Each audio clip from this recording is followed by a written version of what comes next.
पहले कुछ लोगों को भेजा, 4-6 लोगों की एक कमेटी बनाकर उन यहूदियों के पास भेजा किले पर कि पहले इनसे बात करके आओ, ये चाहते क्या है, अचानक इन पर ऐसे हमला मत करो। कुछ मुसलमान गए, एक छोटा सा डेलीगेशन जिसको कहते हैं, प्रतिनिधि मंडल, उर्दू में वफद कहते हैं इसको। तो जब वहां पहुंचे खैबर के किले के पास, उन यहूदियों के किले के पास, तो उन यहूदियों ने इन मुसलमानों की एक ना सुनी, बल्कि छत पर जो तीरंदाज खड़े थे किले की, उन्होंने मुसलमानों को देखते ही तीर बरसाना शुरू कर दिए। और जो किले की दीवारों पर फौजी बैठे थे, उन्होंने पत्थर फेंकना शुरू किए।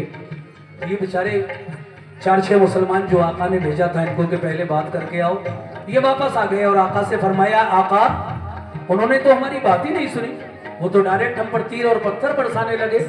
तो आका फरमाते हैं, फिक्र ना करो, चलिए आगे का बन सुनिएगा कैसे।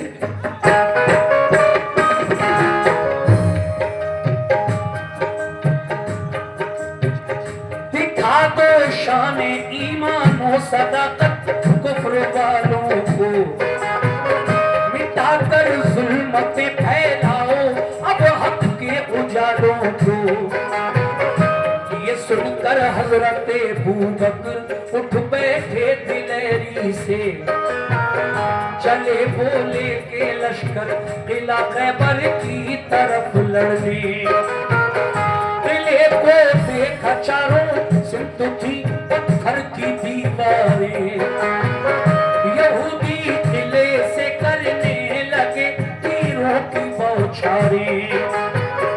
बहुत मजबूत दरवाजा था एक फौलाद आहन का, इसी बाइस गुजर होना किले में गैर मुमकिन था।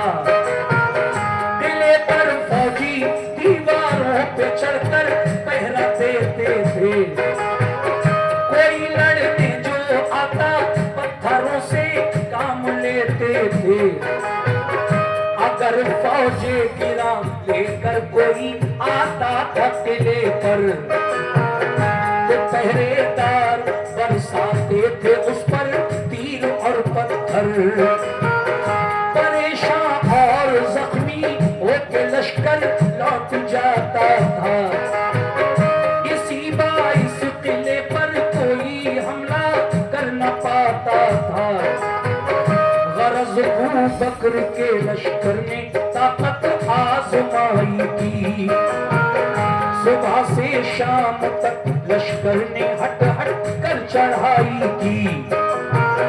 हुई जब शाम तो नाकाम वापस लौट कर आए, बहुत शर्मिंदा थे दिल में कि फातेह हो नहीं पाए।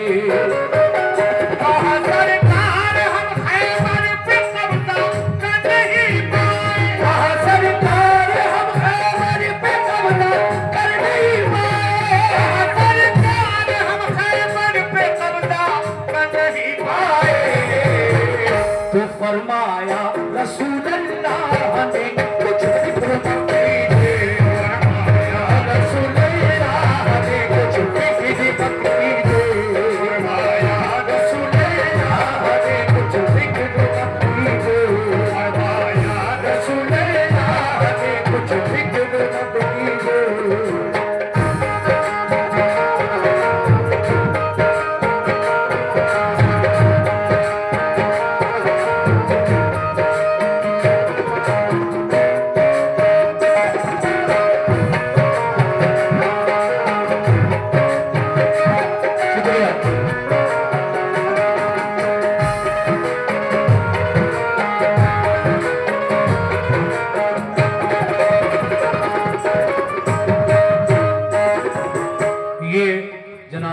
शहीद अहमद भाई की जानिब से फिर 100 रुपए आए हैं और एक साहब ने अभी और 100 रुपए से नवाजा। बहुत शुक्रिया आप लोगों का। देखिए साहब, हजरत अबू बकर सिद्दीक रज़ी अल्लाह तआला अन्हु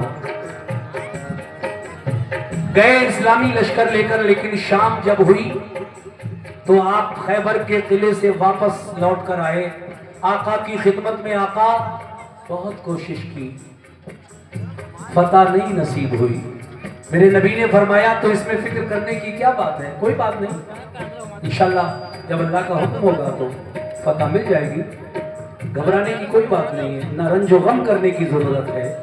अब अगले दिन हजरत उमर फारूक आजम को आका ने खैबर के किले पर इस्लामी लश्कर लेकर भेजा, कहा ए उमर आज तुम जाओ। अब हजरत उमर फारूक आजम जा रहे हैं लश्कर